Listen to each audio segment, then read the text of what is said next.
Welcome into another episode of Locked On Phillies. In today's episode, I've got some bold predictions for you. One on Johan Rojas and his power potential, and one on Taijuan Walker and potential bounce back here. And plus, we've got Mailbag Tuesday. I was on vacation, but we pushed it a day, so I'm going to answer a question from Twitter as far as what's going on with the Philadelphia Phillies outfield. So we'll discuss all of that on today's episode of Locked On Phillies. You are Locked On Phillies, your daily Philadelphia Phillies podcast. Part of the Locked On Podcast Network, your team every day.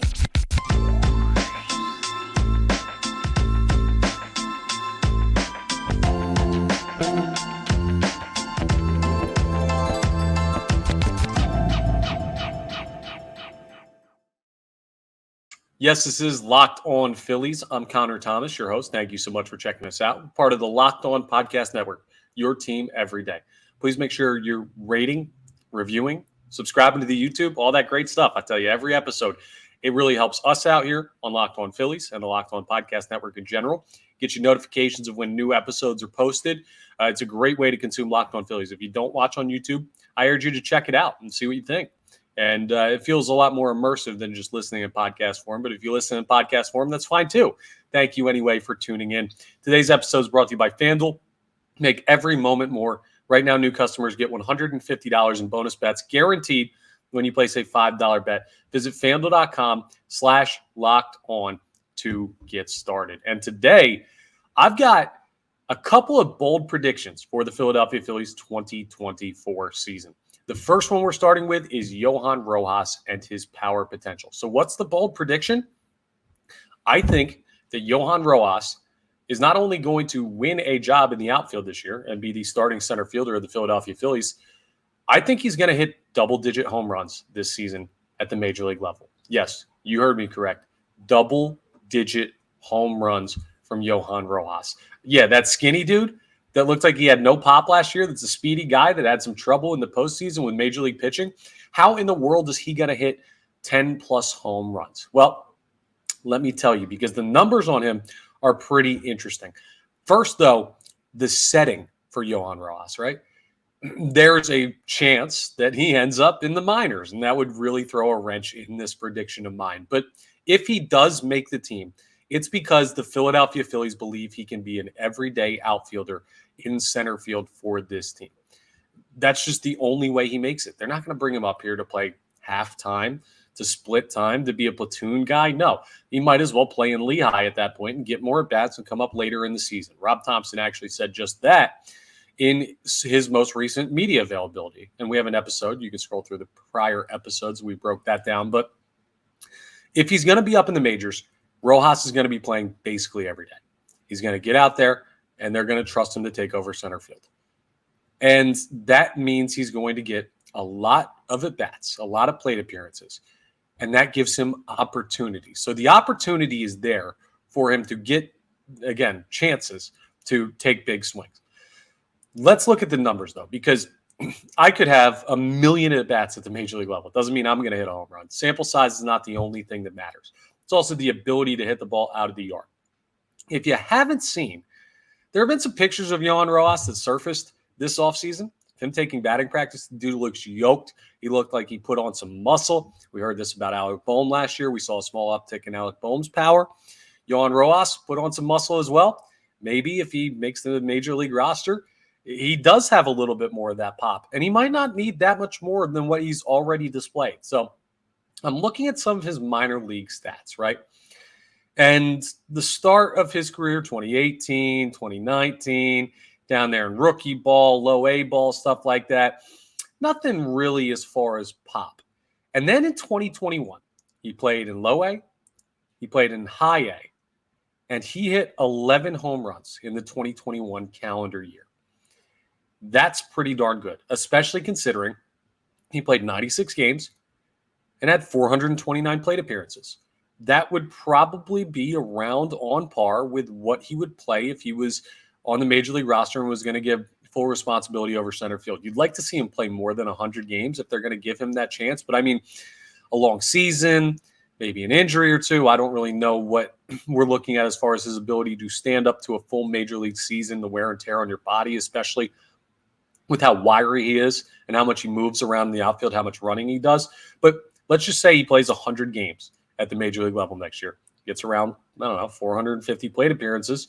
Well, last time he did that, or one of the last times he did that, was in 2021, and he had 11 home runs. So that shows pop. But you're going to say, oh, that's rookie ball. That's low A ball. That's high A ball. It's not the same as major league pitching. Let's move down to 2022.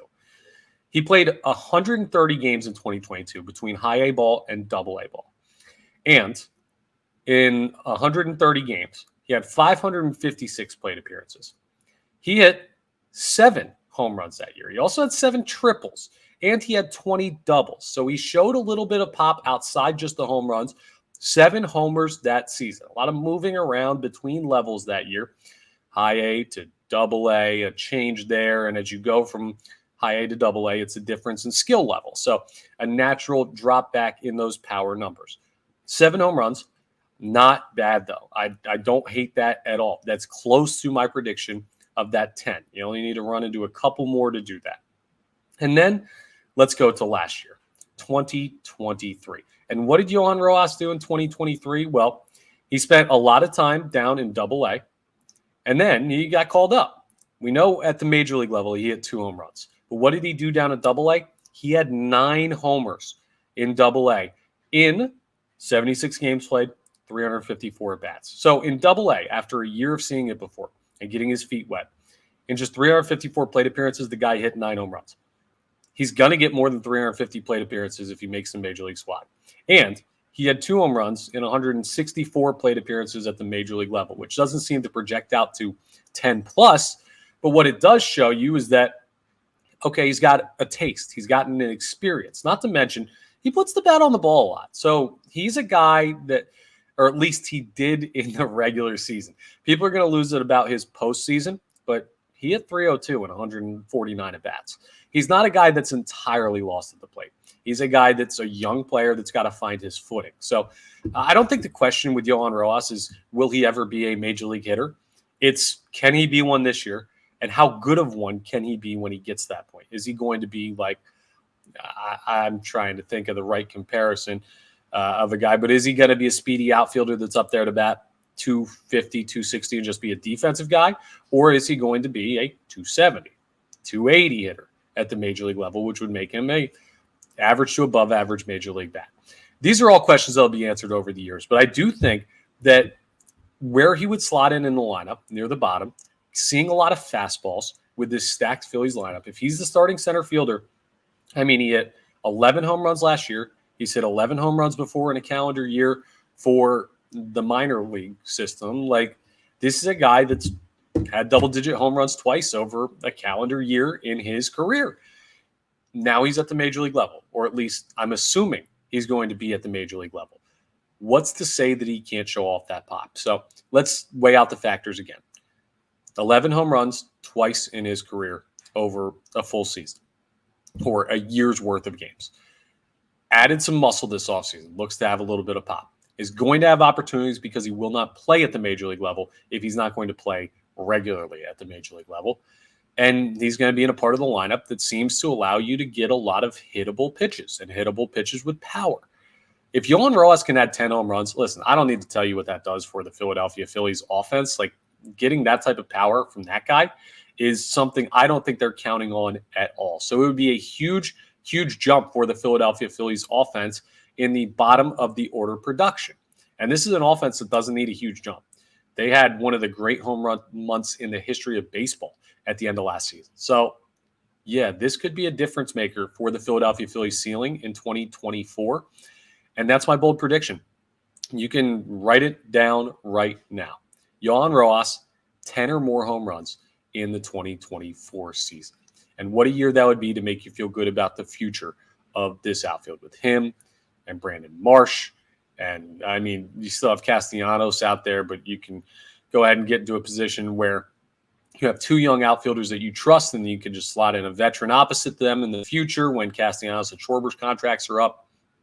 This gives you a lot of coverage in the outfield if Marsh and Rojas can work out. And that's my bold prediction on Johan Rojas. Let me know if you agree or not. I know a lot of people are not going to, But that's just what I feel, and the numbers kind of point to it being a possibility. So let me know if I'm crazy, but that's what I think. And when he hits his 10th home run in the 2024 season, I'm going to hop on here and tell you I told you so way back in January. So keep that in mind. Just wanted to share a thought on that and why it could be a very interesting year for Rojas as we start out today's episode. And coming up next, we're going to jump into a guy who's not new at all to the Major League Baseball scene in Taijuan Walker. But he's a guy that had probably a down year last year when you look at his ERA. The wins were there, but he wasn't really in a spot where you felt too comfortable with him late, and he didn't even appear in the postseason. How in the world does he bounce back from that? I think he bounces back in a rather big way. So I got a bold prediction for Taijuan Walker coming up as well. We'll get into that as we continue today's episode of Locked On Phillies. And I want to tell you about one of our great advertisers and something they focus on: passion, drive, patience. What brings home the winning trophy in sports is also what keeps your ride or die alive, your automobile, your motor vehicle. eBay Motors has everything you need to maintain your vehicle and level it up to peak performance, from superchargers to roof racks, exhaust kits, LED headlights, so much more. They got everything you could ever want. Maybe you're into speed, maybe you're into power, maybe you're into style, maybe you're into all three. Well, eBay Motors has got you covered. With over 122 million parts for your car, you're always going to find exactly what you're looking for. And with eBay Guaranteed Fit, your part is guaranteed to fit your ride every single time or your money back. Because with eBay Motors, you're going to be burning rubber and not cash. You got all the parts you need, prices you're going to want. It's easy to turn your car into the MVP and bring home that win. So go ahead and check out eBay Motors, ebaymotors.com. Eligible items only. Exclusions apply. eBay Guaranteed Fit only available to U.S. customers. Let's talk Taijuan Walker. I already talked to you about Rojas, and he's a young player. It's easy to make bold predictions for a guy that, my goodness, I mean, you haven't really seen at the major league level at all. And you could tell he's just an athlete. We don't know if he's a hitter, but he's an athlete, Johan Rojas. Taijuan Walker's a guy you've seen 11 years of at the major league level. A lot of good, some bad, and in a Phillies uniform, a weird year last year. You can go back and run through. We have a playlist on YouTube of my 2023 player evaluations. I want you to check out the one on Taijuan Walker and what I had to say, because it was a weird year to evaluate. He had 15 wins, which led the club, but he also was in a position where his ERA did not look sterling, and he didn't pitch in the postseason at all. So a bounce-back year is going to be much needed for one Taijuan Walker. Let's look at some numbers.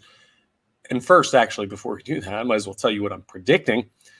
He's going to have a sub-4 ERA in 2024. Taijuan Walker's ERA is going to start with the number 3 this coming season. Here's a couple of reasons why. The first thing I always look at when I'm making these bold predictions like this: opportunity. What is the opportunity that Taijuan Walker is going to have to reach that goal? Well, you re-sign Nola. You have Zach Wheeler. So those are your top 2 in the rotation. You've already got 2 top-level guys. Then you have Ranger Suarez in there, who may have a good year, may not. He's a tough guy to evaluate. He's shown flashes of greatness. He's had injury issues. He's a tough guy to totally count on, but he's a guy that's a solid upside for a number 3 pitcher. Like, in the postseason, don't even get me started on Ranger Suarez. He's awesome. But that means Taijuan Walker, who's been an all-star before in his career, is going to be your number 4 pitcher. And he could, depending on how they evaluate Christopher Sanchez, or whether or not they make a late move in the starting pitching free agent market, or maybe even a trade, end up being in the 5 spot in your rotation. It means different than how the batting order changes, right? If you're batting near the bottom of the order, like we talked with Rojas, you're going to see a lot of fastballs. Guys batting around you command more attention.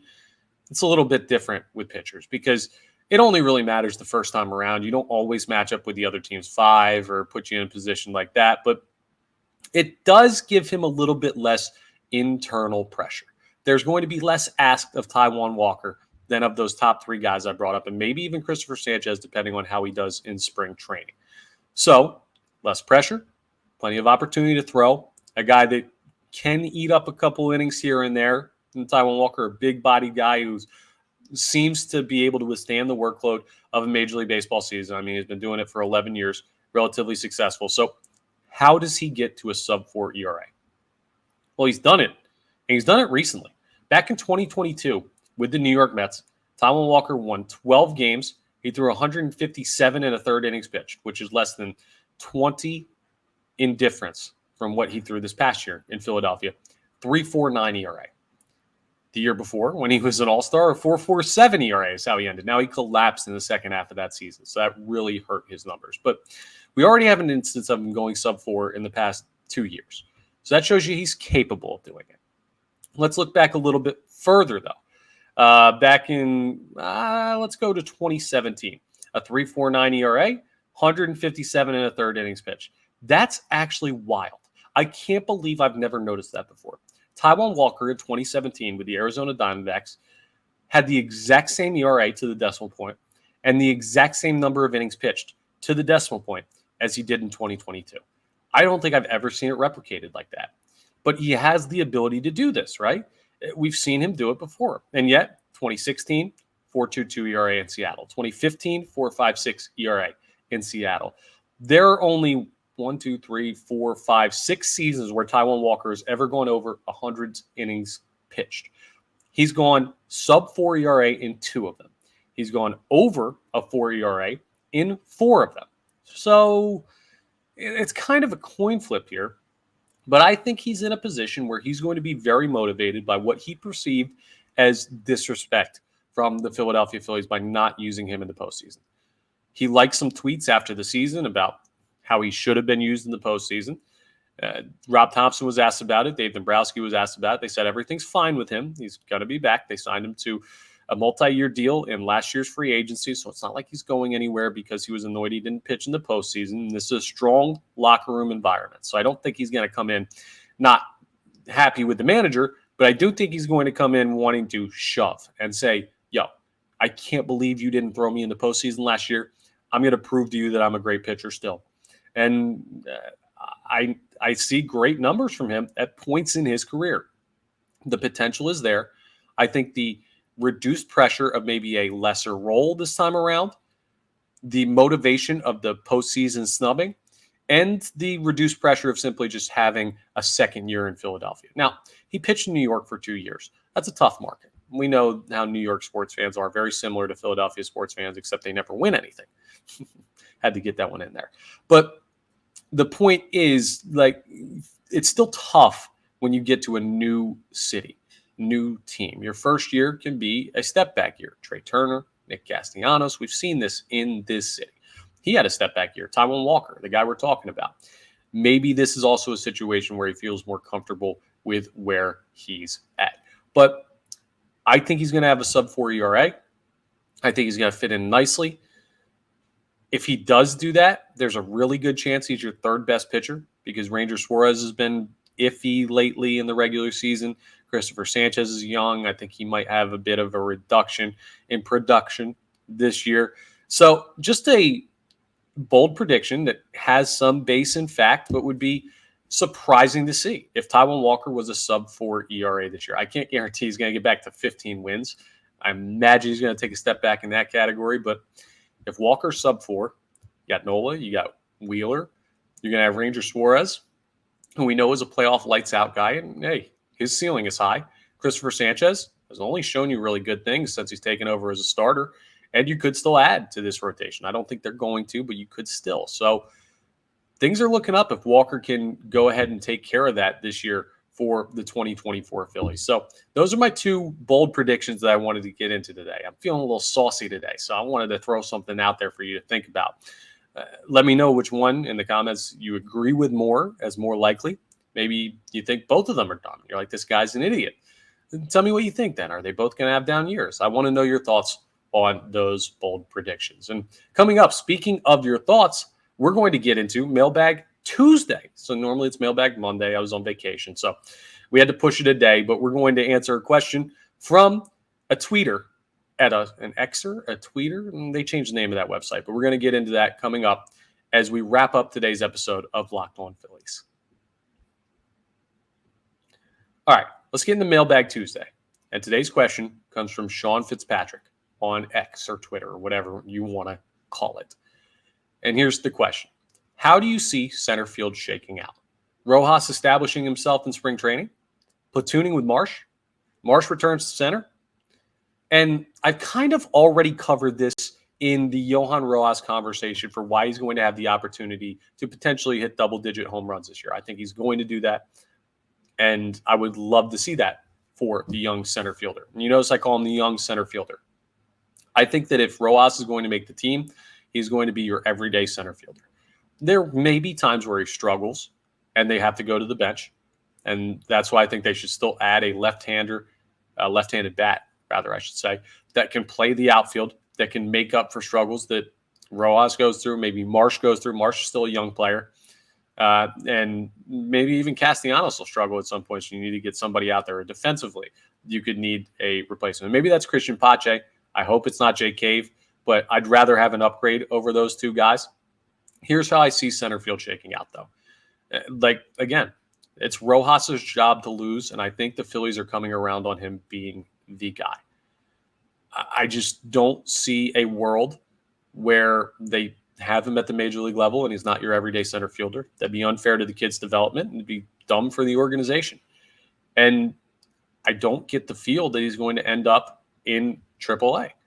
I think he's good enough. He hit 300. Well, he had over 300 in 149 at-bats last year in the regular season. I want to see more at the major league level. I don't know what more I'm going to learn about him at AAA. And I think he can help this team win with his defense. So center field is going to be Rojas, in my opinion. Marsh is also going to have to be an everyday player. He needs to play every day in left field. You can't keep doing this. If you're Rob Thompson, you can't keep doing we have a lefty on the mound, Brandon Marsh can't play. We have a lefty on the mound, Bryson Stott can't play. And I know we're talking about the outfield, but these guys have matured into major league caliber hitters. You have to trust your players to be great. And the Phillies, frankly, with the money they've committed to the top players, Trey Turner, Bryce Harper, J. Chiramito, Kyle Schwarber, Nick Castellanos, and then on the pitching side, Aaron Nola, Zach Wheeler, maybe an extension coming. I mean, there's a lot of money committed to big-name guys on this roster. So you don't have a lot of depth that some other teams boast.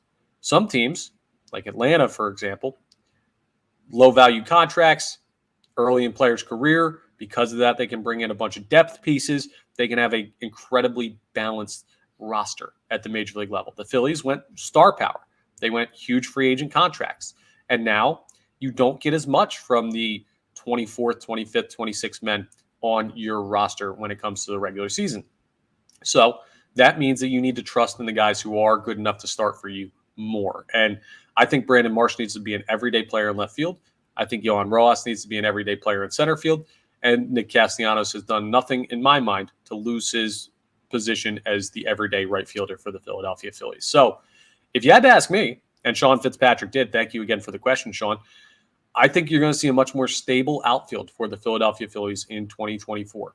A lot less moving around, changing positions, anything like that. You'll see Christian Pache every once in a while. You'll see Jay Cave every once in a while, unless they upgrade on that spot.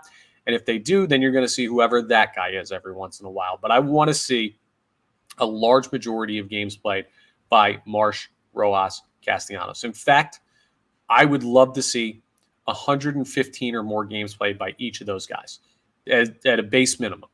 That injuries obviously notwithstanding. I would love to see them play 115 plus games at the major league level. So you have a good idea of what you have for the next era of Phillies baseball. So great question, Sean. Hope that answered it for you. Hope you agree. And if not, feel free to get back at me and let me know what you think I got wrong there, because you did ask the question. I'm sure you had a bit of an opinion yourself. But you can jump in on Mailbag Monday every weekend. I'm going to post a tweet. You can reply to it, and you can jump in with questions just like that, and I'll answer them for you here on the podcast. So appreciate you tuning in. That's all for today's episode of Locked On Phillies. Thank you so much for checking us out. We are, again, part of the Locked On Podcast Network, your team every day. As soon as you're done this video, it'd be a great time for you to subscribe to the YouTube, rate or review wherever you're doing the podcast. As soon as you're done listening to this, if you're listening in podcast form, I'd really appreciate it. And I will talk to you next time on the next episode of Locked On Phillies.